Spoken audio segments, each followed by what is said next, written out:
नमस्कार, मेरा नाम संगीता शर्मा है। मैं सहायक आचार्य संगीत राजकीय महाविद्यालय सिरोही में कार्यरत हूँ। यह महाविद्यालय मोहनलाल सुखाड़िया विश्वविद्यालय उदयपुर से संबद्ध है।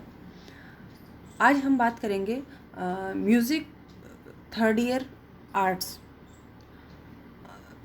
के थ्योरी पेपर सेकंड के बारे में। थ्योरी पेपर सेकंड का क्या सिलेबस है उसके बारे में हम चर्चा करेंगे। तो देखिए, फर्स्ट जो आपका यूनिट है उसमें राग, शुद्ध, छायालग, संकीर्ण और रागांग राग, ये जो क्लासिफिकेशंस है रागों के, इनकी बात करनी है। वर्गीकरण जिसे हम कहते हैं हिंदी में, रागों के वर्गीकरण जो अलग अलग समय पर अलग अलग तरीके से किए गए, उनकी चर्चा की जाती है राग वर्गीकरण में। तो हमें यहाँ पर करना है शुद्ध, छायालग, संकीर्ण जो वर्गीकरण बताया गया है उसके बारे में बात करनी है, और रागांग राग वर्गीकरण के बारे में। रागांग राग वर्गीकरण जो है वो आधुनिक युग की देन है। पंडित नारायण मोरेश्वर खरे जी ने इसका प्रतिपादन किया था। डिटेल स्टडी ऑफ हवेली संगीत, हवेली संगीत के बारे में हम जानेंगे। Types of taans and gamak and parmel praveshak raag, तानों के प्रकार, गमक के प्रकार और परमेल प्रवेशक राग कौन कौन से होते हैं या उनकी क्या विशेषताएं होती हैं उसके बारे में हम चर्चा करेंगे। यूनिट सेकंड जो है उसमें हम बात करेंगे impact of folk music on classical music. लोक संगीत का शास्त्रीय संगीत पर क्या इम्पैक्ट या प्रभाव है उसकी बात हम इस वाले यूनिट में करेंगे।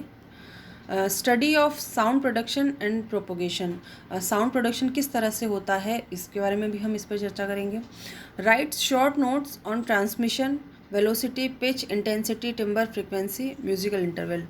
देखिए, ये सारी जो चीज़ें हैं वो टेक्निकल चीज़ें हैं कि आपका वॉइस प्रोडक्शन किस तरह से है, क्या है उसमें, उसकी फ्रीक्वेंसी क्या होती है, पिच क्या होता है, इंटेंसिटी क्या है, ये सारी जो चीज़ें हैं ये टेक्निकल टर्म्स हैं। इनके बारे में हम इस यूनिट में चर्चा करेंगे।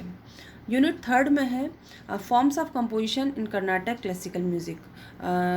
जो दक्षिण भारतीय संगीत है या कर्नाटक संगीत है उसकी जो कंपोजिशंस है उसकी चर्चा करेंगे। स्टडी ऑफ नाट्य शास्त्र एंड संगीत रत्नाकर, जो भारतीय शास्त्रीय संगीत के मूलभूत ग्रंथ हैं नाट्य शास्त्र और संगीत रत्नाकर, उनके बारे में चर्चा करेंगे। डिटेल स्टडी ऑफ सारणा एंड प्रमाण श्रुति, ये सारणा पद्धति और प्रमाण श्रुति का जो कॉन्सेप्ट है उसके बारे में हम डिटेल में इस यूनिट में डिस्कस करेंगे। यूनिट 4 में है complete knowledge of shruti and swarasthan according to Bhatkhande and Ahobal.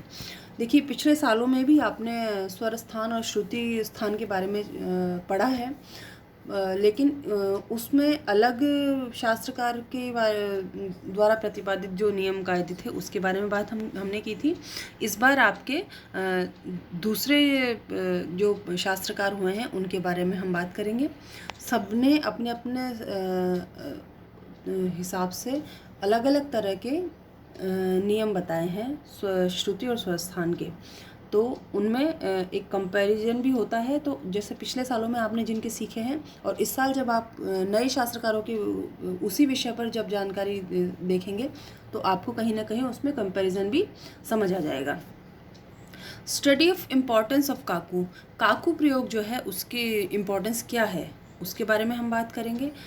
जाति गायन और प्रबंध गायन, ये प्राचीन समय में प्रचलित जो गायन के प्रकार थे उनके बारे में हम चर्चा करेंगे। फॉर्म्स ऑफ कर्नाटक गायन शैली लाइक कृति, पदम, वर्णम, तिल्लाना, जावली, तो ये सारी जो फॉर्म्स हैं वो कर्नाटक जो गान पद्धति है उसकी फॉर्म्स हैं, उनके बारे में हम बात करेंगे कि वो किस तरह की होती हैं।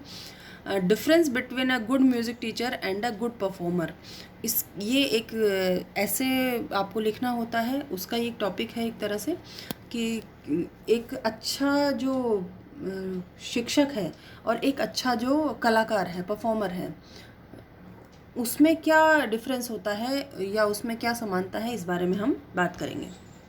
Importance and role of music in our life, music का हमारी ज़िंदगी में क्या महत्व है, इस विषय पर भी यूनिट 5 में हम आगे के लेक्चर्स में चर्चा करेंगे। तो ये हुआ आपका पेपर थर्ड का syllabus, third year music arts का। तो आज के लिए इतना ही, धन्यवाद।